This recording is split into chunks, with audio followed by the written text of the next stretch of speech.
Who is God?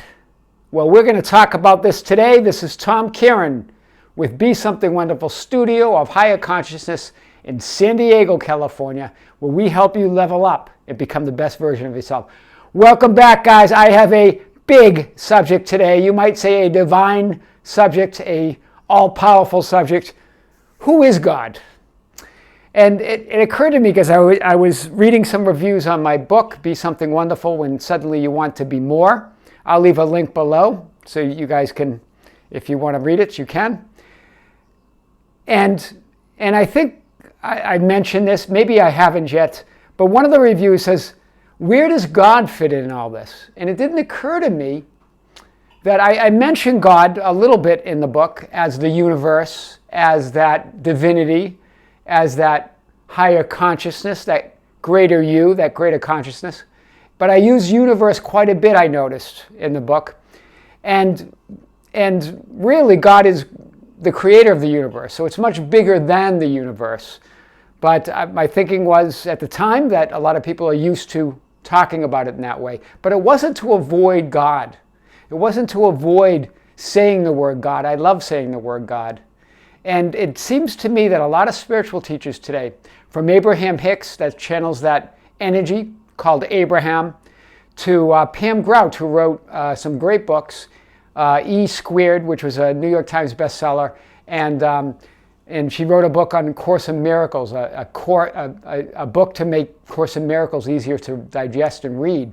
But even Pam, in her book about Course in Miracles, uses the dude, calls him the dude, because of the controversy, or we don't want to say the word God.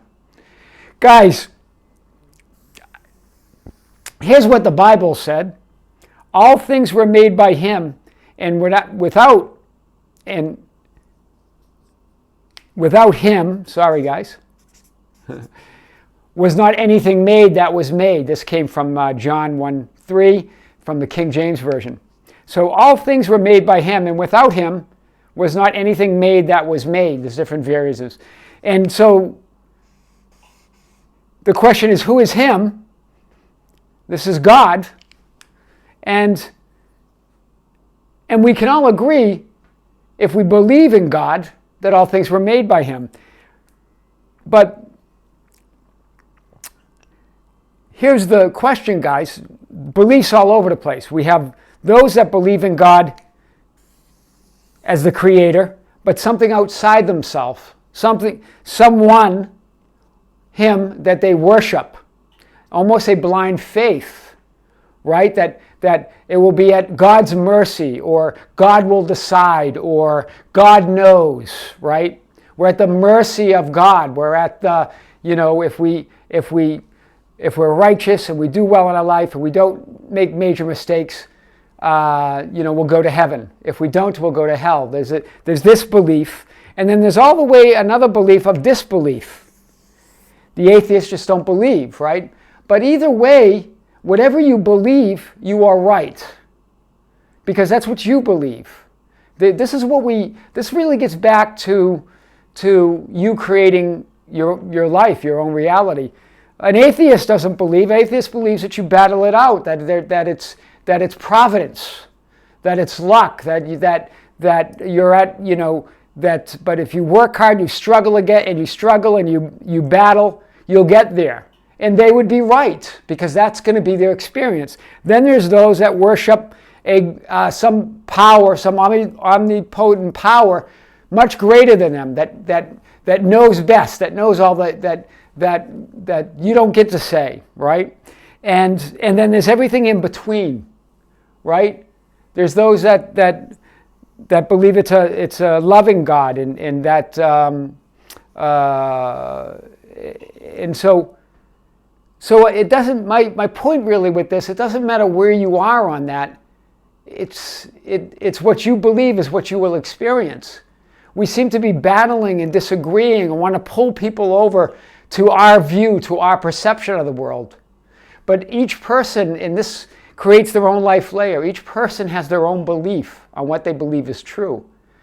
But I think we all can get our heads wrapped around that there's a divine essence. There's something, right? even if it's on this end of disbelief with atheists, there's something that there's this fabric in the universe. There's this first cause, this substance that's benevolent. I mean, even if whether you worship or you disbelieve, why don't we just say, even if you say God is love and you are love, and you're a co-creator with love, that's a beautiful thing. Even if you can get your head wrapped around that, can we, I don't think we can disagree that we're love, right? So whatever we believe, there is a source. There is a source, and there's a first cause. It's a benevolent, loving substance, right? It's unconditional love, right? But it doesn't mean you're wrong if you don't believe. It doesn't mean you're wrong necessarily if you believe in a God as an idol and that you worship and look up to. All of you would be right. But I think what we can all agree on is that we're love, and God is love. And if we can get there, then anything is possible, right? The whole idea, guys, is why are we here? We're here to create our own reality. As a co-creator with that one source, with that universal consciousness, with that love. So I don't avoid the word God. In fact, I did a preface in my book and updated it in August of this year to talk about that, to talk about that it's that benevolence, that it's that love, right? And so, who is God? God's who you believe He is, right? And all things were made by Him, and without Him was not anything made that was made. There's a spiritual teacher that I talked about, Neville Goddard, and I'm going to talk about him more. It will probably be in a future lesson, that he pulls from the Bible quite a bit. And his interpretation of the Bible as a psychological drama, that it's not a historic document talking about history, but that all of those figures, all of those prophets, that John and Jesus and Peter and Mark and Matthew, that these were psychological dramas that are talking about that higher you, that higher consciousness that you can tap into. And he would be right? And he had mystical experiences, but there's a beautiful thing that if God, he talks about God as our imagination, as our connection to that higher loving you, that consciousness, right? I think part of the reason we're always asking who is God is because we think we know some know there's God but has never seen Him, right?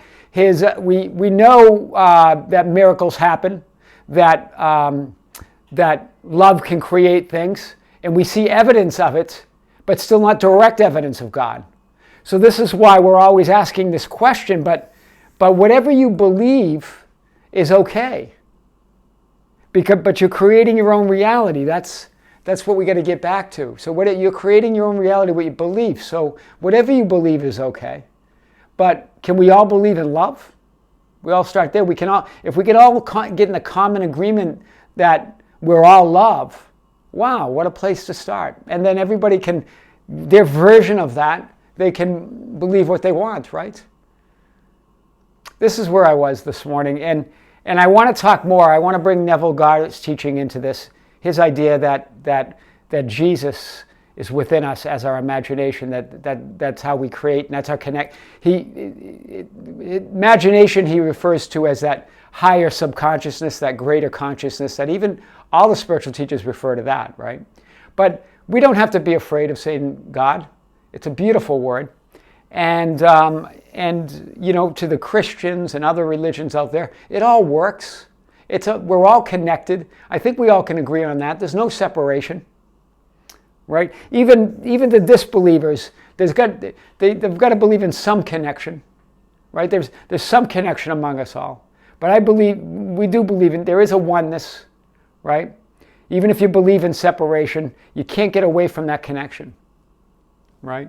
So if we can believe that we're all connected by love, well, then whatever you believe is okay. That's what I wanted to start with this morning, guys. We're here to create our own reality. We're here to know our divine essence. We're here to remember, right? We're here to remember this divine essence, this source that we come from and that we're a part of. We're co-creators with love. We're co-creators with God. We're co-creators with that divine essence. And whether you want to battle out and use inner intention that we talked about, bang it out in physical reality without the help of that divine essence, you can, but it doesn't mean God or that divine essence not helping you. That it's always there helping you, whether you believe it or not. This is really what I want to get to you. That divine higher consciousness, that greater you, is helping you and always leading you and always whispering in your ear and always hugging you and loving you, whether you believe it or not. So that is nice, right? Why? Because it's non-judgmental. It's unconditional love, right? We love Jesus because he loved us first. This love is always loving you. Whether you disbelieve, it doesn't matter what mistakes, how many stumbles you make in life, your slate is clean. Every moment it's clean, right? And so guys, get rid of that guilt and that doubt and that fear, because there's nothing to fear, right? You are love, and you are connected to that oneness of love. And man, when you start tapping into that, what you're going to be able to create is incredible, right? It becomes every day becomes a ride of divinity. So this is what I wanted to talk about. Whatever you believe, if it's disbelief, it's disbelief. God is all, right? God is everything and nothing. The Alpha, Omega, the beginning, the end, right? I am the resurrection, right? I am the door. I am the way. Why did the Bible have all those quotes from Jesus? What did that mean? He didn't say, I, Jesus, am the way. He said, I am the way. I am the door. I am. These are powerful words. And we'll talk more about this. This is awareness. That's that I am awareness. That's who we are. I am is that love. I am is that divinity. I am is that one source. I am the way. I am the resurrection. I am the door. Yeah? Me and my Father are one, but my Father is greater than I. Right? This is the idea that you're greater than your creations. As the creator, right? God as the creator, as the first source, is greater than his creations, which is us and everything here in this universe. But we're still one with that creator, God. I and my Father are one, but my Father is greater than I. So guys, whatever, I think if we talked about faith this morning, faith is the evidence, right? And even if it's disbelief, then believe in you, believe in yourself, because when you believe in yourself, you're believing in that divinity, you're believing in love, and therefore you're believing in that creator and God. So even you disbelievers are believing. Because if you believe in yourself, if you don't believe in yourself and don't believe in anything, then you are totally just banging it around, right, in the world. But even if you're doing that, even if you believe in nothing, not yourself, not God, not divinity, it's still there for you. That divinity is still flowing to you and still loving you no matter what. And it's going to be loving you, and know that it's there for you when you want to embrace it. But you don't have to, because it's going to love you anyway. Whew, that gave me a tingle, guys. That's love. That's God. That's source. That's creator. Right? So whatever your religious beliefs are, or non-religious beliefs, it all fits, guys. It all fits. That we're all one, that we're all love. Yeah? We'll have more to this. I want to talk about more about Neville Goddard's books and his idea that this idea of imagination. The idea is the Bible, in the Bible stories, as a psychological drama playing out in our consciousness, always directing us back to our ability to create our own reality. It's very powerful. and it fits. It all fits. That's all I want to say, guys. It all fits. We're all love.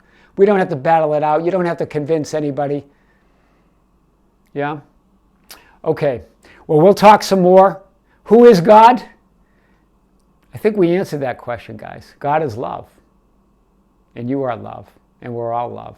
And that fabric, that creator, that first source of the universe, that substance, that invisible substance that we can feel sometimes when we let go, when we drop all that resistance, we can feel that love well up in us. That's God.